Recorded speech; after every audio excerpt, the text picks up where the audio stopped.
Glória a Deus. Pai do Senhor Jesus, igreja. Meus irmãos, vamos abrir nossas Bíblias na Epístola de Paulo, primeira Epístola de Paulo aos Coríntios, capítulo 6. Eu estou com um pouco de coriza, irmão. Eu gosto de dormir com o ventilador, né? Hoje eu dormi com ele nas costas, aí acorda assim, né? Não adianta.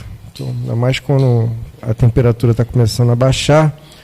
No Rio de Janeiro, no outono, chuvinha hoje, chove, o crente não vai na igreja, né?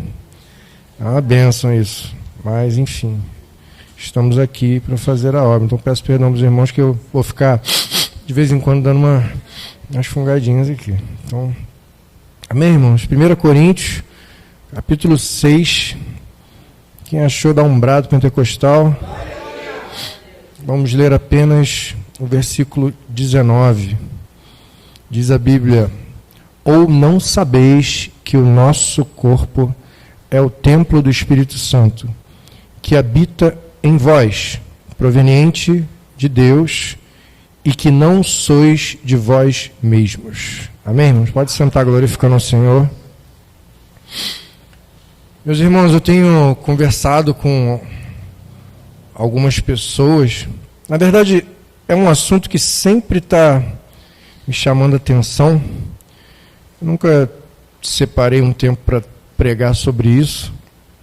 Mas recentemente eu troquei de barbeiro. O barbeiro é uma benção, ele está procurando igreja, mas está passando uma tribulação em casa. Peço aos irmãos até que orem por ele.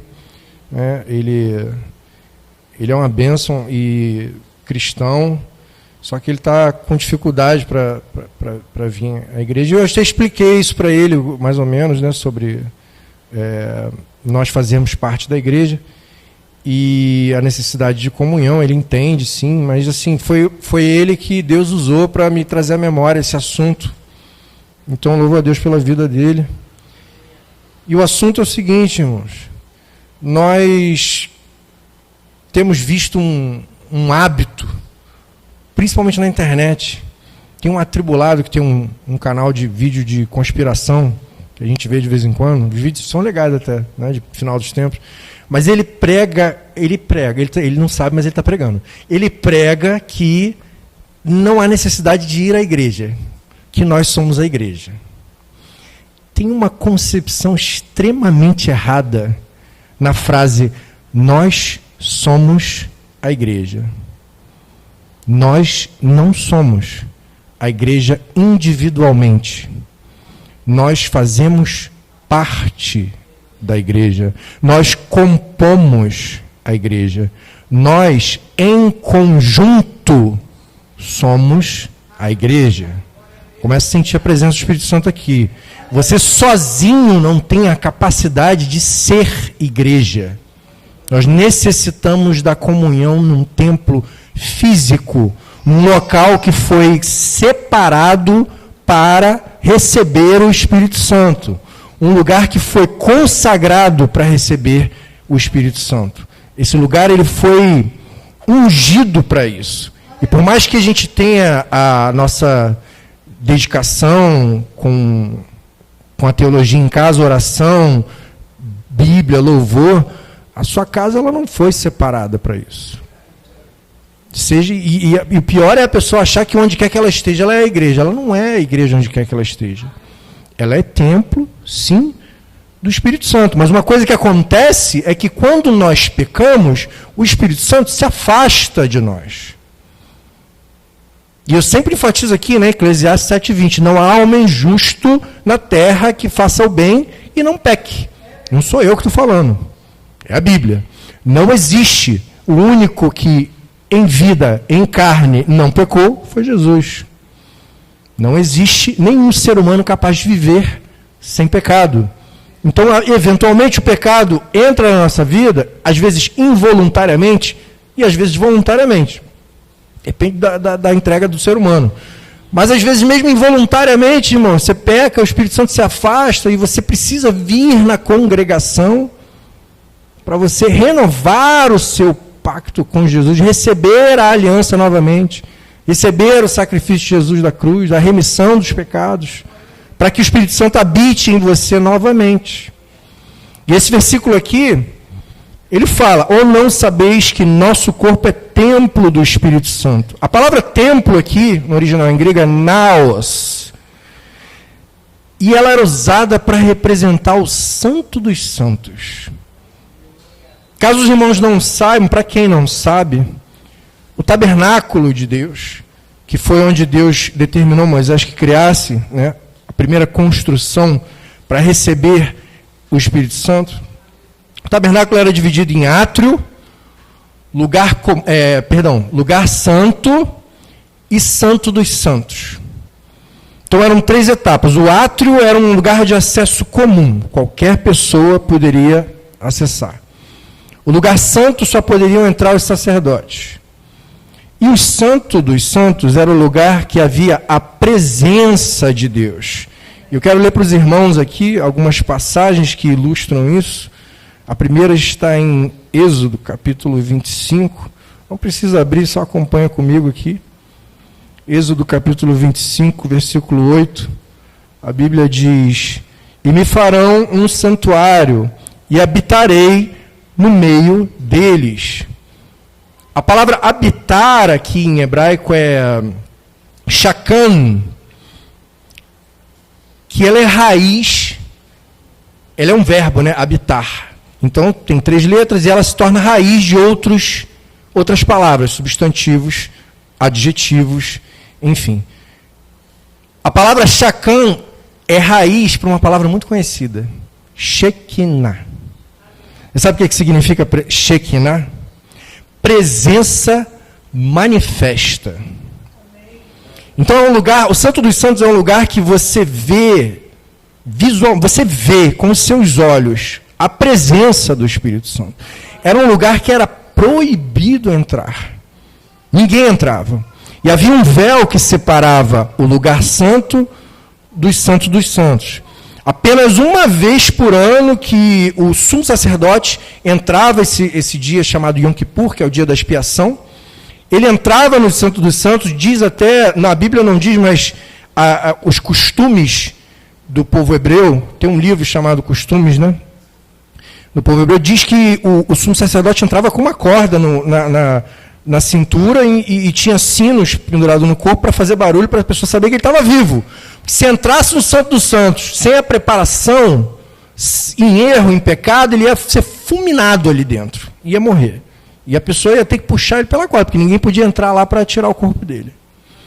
Então, o Senhor ele começa a dar aqui em Êxodo, a partir do 25, ele começa a ensinar o lugar, a divisão, né, do átrio, lugar comum, lugar santo e santo dos santos.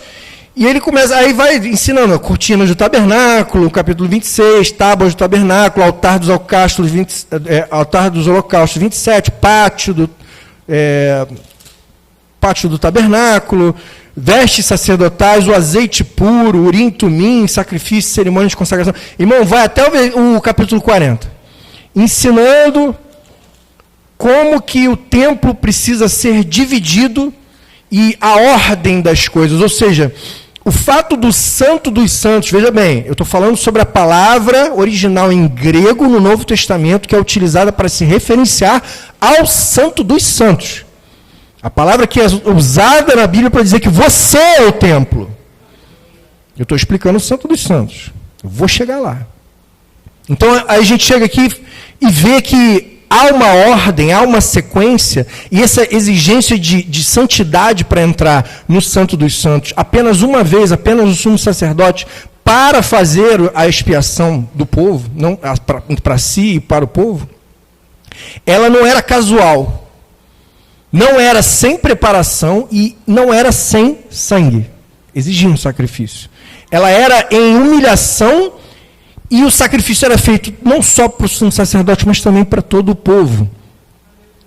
E aí no capítulo 16 do livro de Levítico, versículo 2, a palavra disse, pois o Senhor, a gente explica um pouco melhor sobre isso que eu estou falando. Disse, pois, o Senhor a Moisés, dize a Arão, teu irmão, que não entre no santuário, ou seja, no Santo dos Santos, em todo o tempo, não vai poder entrar ali. E aqui ele começa a explicar o dia da expiação do Yom Kippur, né? para dentro do véu, diante do propiciatório que está sobre a arca, para que não morra. E não é uma morte simbólica ou, como eu digo, ela é literal. Para que não morra literalmente, para que não perca a vida. Porque eu apareço na nuvem sobre o propiciatório, ou seja, havia uma nuvem. Essa é a presença, irmãos, que eu falei aqui, é a presença manifesta, né? E Deus habitava no meio de um povo que era organizado, ele não habitava em um ser só.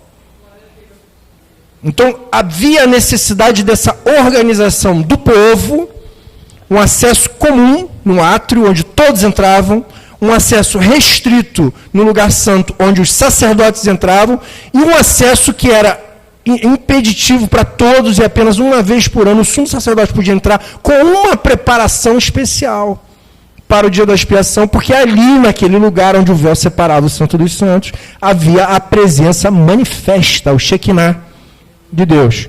Nesse lugar, a pessoa que entrasse, o sumo sacerdote, quando ele entrava, ele conseguia ver essa nuvem, porque apareço na nuvem sobre o propiciatório. Ou seja, aqui o Senhor está ensinando que a presença de Deus ela exige mediação, ou seja, para você chegar na presença de Deus, você precisava de alguém. Você precisava de sangue, o sacrifício precisava ser feito. E precisava de uma obediência perfeita. Não era uma coisa casual, não era quando você quer, e não era do jeito que você quer. Então, falando do Santo dos Santos, vamos chegar no templo. O tabernáculo ele era móvel, ele habitava era montado no deserto, então, eventualmente, quando o povo de Deus chegou na Terra Prometida, veio a época dos reis e Salomão construiu o templo. O templo era físico e era em Jerusalém, mas ele tinha a mesma organização. O átrio, o lugar santo e o Santo dos Santos. O templo mudou, mas o acesso não mudou. O acesso continuava com essa liturgia, com essa organização, com essa obediência necessária. Quando que isso mudou, pastor? Na aliança que Jesus fez conosco na cruz. A nova aliança estabelecida pelo Senhor, nós vemos em Mateus, capítulo 27, no versículo 50 e 51, a palavra do Senhor diz, e Jesus, aqui Jesus estava sendo crucificado, e Jesus, clamando outra vez com grande voz, entregou o Espírito. E eis que o véu do templo se rasgou em dois, de alto a baixo, e tremeu a terra, e fenderam-se as pedras. Nesse momento, aquilo que separava o Santo dos Santos dos sacerdotes e do átrio foi rasgado. E é interessante aqui que o original traz uma palavra que em grego aqui é esristre. É difícil pronúncia. Mas ele se rasgou, a Bíblia implica que a gente pode subentender que ele se rasgou de forma sobrenatural. E não é à toa que aparece para a gente assim dessa forma. Eis que o véu do templo se rasgou em dois, de alto a baixo. E tremeu a terra e se fenderam as pedras. Ou seja, algo sobrenatural aconteceu e ele se rasgou. Esse verbo especificamente em grego, é um verbo exclusivo de ação divina. É um verbo que não é usado para ação humana. Então, no momento que Jesus ele entregou, clamou com grande voz e entregou o Espírito, para quem não sabe, aqui essa passagem não diz, mas ele falou, está consumado, que é o famoso tetelestai em grego, que todo mundo conhece. Tetelestai. E Pai, nas tuas mãos entrego o meu Espírito, para cumprir a promessa de que a vida de Jesus não era tirada, ele sim a entregava. Então Jesus permaneceu vivo até o momento que ele falou, agora está consumado. Te entrego, Senhor, nas tuas mãos o meu Espírito. E ele morreu. Nesse momento na cruz. Nesse momento o véu foi rasgado e aí não há mais separação. Então o templo ele se tornou um lugar só para todos. E aí o Santo dos Santos, que a gente leu aqui em 1 Coríntios capítulo 6, versículo 19, é o naos. A palavra original em grego aqui é o templo. O Santo dos Santos passou a ser você. passou a ser eu, passou a ser cada um de nós. Mas você não tem acesso a esse Santo dos Santos em qualquer lugar. Nós somos parte de uma estrutura. Nós somos tijolinhos dentro de uma obra. E a gente precisa dessa comunhão. E a gente precisa honrar essa comunhão. Veja o que Hebreus, o autor de Hebreus diz no capítulo 10.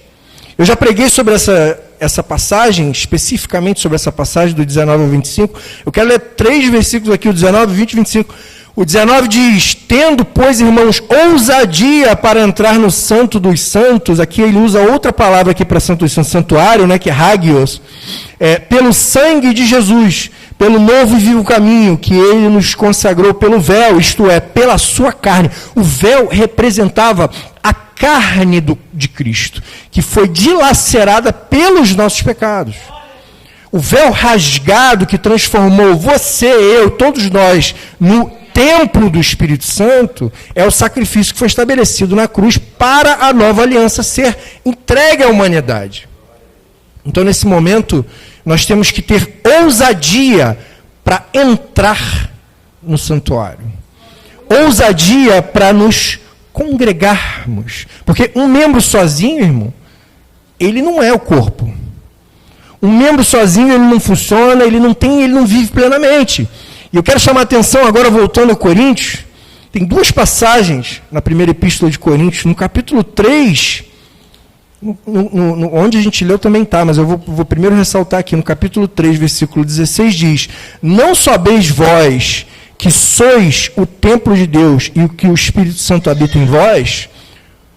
Aqui, irmãos, eu quero que os irmãos prestem atenção no plural, porque vós sois, não é você é.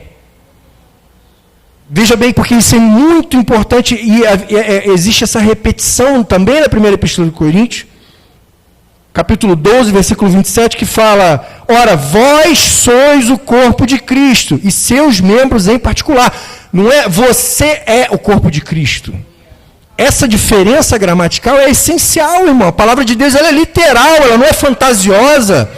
Ela não é simbólica, ela não é interpretável de maneira... Não, irmão, ela é interpretável literalmente. O que é para ser está escrito aqui. Se fosse para você congregar em casa, vendo o culto pela internet, fazendo as tuas orações na hora que você quisesse, do jeito que você quisesse, achando que estava entrando na presença de Deus do jeito que você quer, na hora que você quer, estava escrito aqui: você é o templo do Espírito Santo. Não estaria escrito vós sois. Não estaria escrito no plural. Nós sozinhos não somos nada. Nós somos parte de um corpo e precisamos congregar em comunhão. Aqui, voltando para Hebreus, capítulo 10, versículo 25, que eu falei que eu ia ler, a palavra diz: não deixando a nossa congregação. O autor de Hebreus fala para a gente entrar com ousadia no santuário, ou seja, receba com ousadia o fato de que você agora é o Santo dos Santos, que a presença do Espírito agora habita em você. Com ousadia receba isso, mas não deixando a nossa congregação. Congregação no original é epissinagogue em grego, que significa assembleia reunida. Também implica num encontro físico. Ou seja, as pessoas, para usarem essa palavra, simboliza que elas estão em união, em conjunto, num lugar só. Tem 2 versículos em Atos que me chamam a atenção. Atos capítulo 2, versículo 42, a palavra diz: perseveravam na comunhão. E no versículo 46 diz: diariamente se reuniram. Então, nós temos essa necessidade de ser o corpo de Cristo num lugar separado para isso. Nós temos a necessidade de entrar com ousadia no Santo dos Santos, que agora o Espírito Santo habita em nós, num lugar separado para isso, para que nós sejamos tijolinhos dentro dessa construção, que a pedra fundamental é Cristo. E aqui eu quero concluir com a passagem em Efésios, que Paulo nos diz no capítulo 4, versículo 11 ao 15. Ele mesmo deu uns para apóstolos, outros para profetas, e outros para evangelistas, e outros para pastores e doutores, querendo o aperfeiçoamento dos santos para a obra do ministério, para a edificação do corpo de Cristo. Nós estamos vindo à igreja, a necessidade que nós temos de vir à igreja para a edificação do corpo de Cristo. Jesus ele não vai voltar para pegar os templos. Você já viu alguma passagem na Bíblia que diz que o arrebatamento vai ser para Jesus arrebatar para si os templos de Cristo? Ele vai arrebatar a igreja. A igreja é um local, então você precisa fazer parte do corpo. A igreja é o corpo, você é um tijolinho dentro desse corpo. Você é um membro, uma parte especial dentro desse corpo. E essa necessidade do encontro físico é fundamental para a gente entender que o arrebatamento é para aqueles que congregam, não é para aquele que está desviado dentro de casa. Então, para a edificação do corpo de Cristo, continuando no versículo 13, diz, até que todos cheguemos à unidade da fé e ao conhecimento do Filho de Deus, varão perfeito, à medida da estatura completa de Cristo. Esse aqui no versículo 13, ele está dizendo por que nós temos que congregar. Para a unidade da fé e o conhecimento do Filho de Deus. Então, a necessidade que a gente tem, e ele complementa aqui, Paulo, no versículo 14, diz, para que não sejamos mais meninos inconstantes, levados em roda por todo o vento de doutrina, pelo engano dos homens que com astúcia enganam fraudulosamente. Para que ninguém chegue para você e deturpe o evangelho, e fale alguma palavra que não seja de salvação, e você ache que aquele é o caminho certo, se você estiver dentro da igreja, congregando num espaço físico, aumentando a unidade da fé, aumentando o conhecimento no Filho de Deus, você não vai ser mais menino inconstante. Você não vai ser levado por essas doutrinas de engano. Você vai perceber a astúcia e a fraude na palavra dessas pessoas que tentam manipular. E hoje o evangelho está perdendo a credibilidade por causa desses atribulados que estão usando a palavra de Deus poderosamente para benefício próprio, para ganhar dinheiro. Então, o objetivo, irmãos, aqui dessa igreja é a salvação. A gente quer que os irmãos vão morar no céu junto com a gente. A gente quer receber a promessa de vida eterna na glória. A gente quer a remissão dos pecados, a gente quer mudança, a gente quer renovação. E é importante a gente entender que a gente não é o templo. A gente é um templo, né? Mas a gente não é a igreja. Você não é a igreja, você compõe a igreja, você faz parte de uma igreja, você é fundamental, peça fundamental dentro da obra. A obra de Cristo, a igreja, ela precisa de todos os tijolinhos dela funcionando. Cada um de nós temos a nossa função. Cada um de nós faz parte do corpo de Cristo. Cada um de nós que fazemos parte do corpo de Cristo, seremos arrebatados naquele grande dia. E é isso que a gente aguarda. Então, que os irmãos tenham em mente. Você é templo. O Espírito Santo habita em você. Mas a gente precisa renovar o nosso pacto com Jesus. A nossa comunhão com Cristo. Vindo no templo físico. Congregando pessoalmente. Para que a gente tenha remissão dos pecados. O Espírito Santo continue habitando em nós. Que Deus abençoe a igreja em nome de Jesus.